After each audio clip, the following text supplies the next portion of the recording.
this month. We can only hope. But today I have decided that I really want, does one ever want to actually study grammar?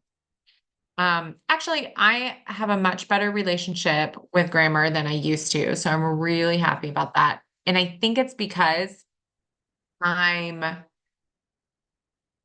paying attention to when I actually feel like studying grammar. So, I'm like the other day when I wasn't feeling super that I was like so tired, I that was not a good day to do grammar, and so I didn't do grammar that day, and that was the best decision that I could have made.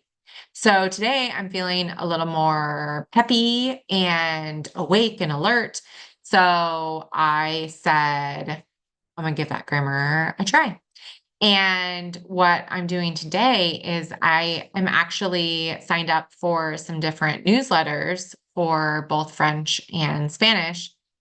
And so I'm going to go into one of my French newsletters. I'm going to focus on French this morning. And I'm going to just look over the tips that they've given for grammar. And actually, the grammar that I was going to study the other day that I didn't feel like studying. And it's, um,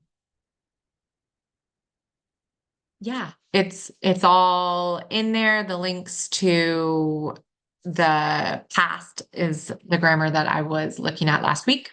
And I did it with Spanish, and I'm actually going to continue with it this week. I'm going to give it a nice 2 week overhaul. And yeah, so newsletters can be real helpful with giving us some bite-sized tips. And then sometimes it's just a link that they throw in. They're like, here, if you want to learn about the past, here you go. Sometimes they're more story-like newsletters. Mine tend to be that way. I like to share little stories that connect to learning English or that share about my experience learning languages. I also like to throw in a GIF here and there, as in every week. So if you are into that sort of thing, like reading about getting the gossip on Vicky's life, yeah. Seriously. But if that's your cup of tea, then definitely sign up for my newsletter. I send them out, or at least I try to, every Friday because thank goodness for Friday fluency. Am I right? A little studying, wink, wink, nudge, nudge on your Friday. Can't complain about that. And if all you do is read the newsletter, then that is amazing.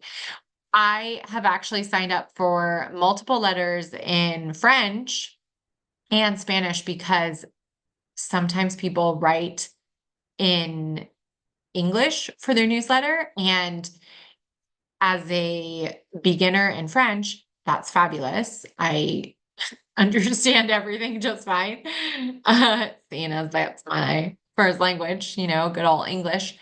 But I also really, really enjoy having a newsletter in French because it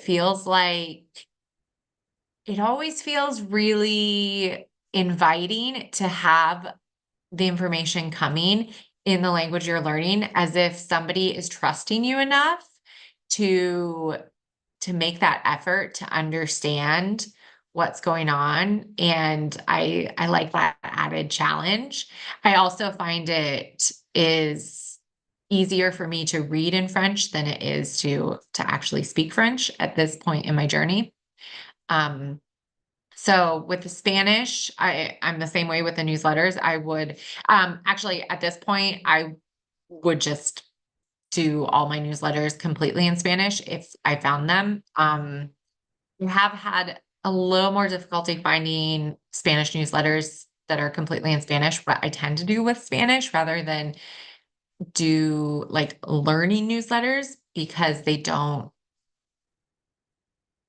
necessarily fit my needs, is that I just sign up for newsletters in Spanish on the topics that I'm interested in rather than newsletters for learning Spanish.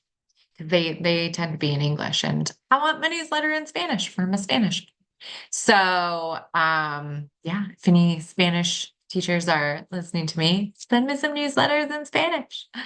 Tell me where to find them. Okay, I'm going to go off and study my French, and I hope that you will go off and study some English. And my last newsletter was actually um, talking about the mimicking and shadowing video that I did recently. So if you can think of nothing else to do for today's practice, why not check out that video? Okie dokie. And be sure to sign up for my newsletter. Have a happy Monday studying, and I'll see you on the next one, next study session, that is. Alrighty. Toodaloo. Bye bye for now. See you later. Ciao.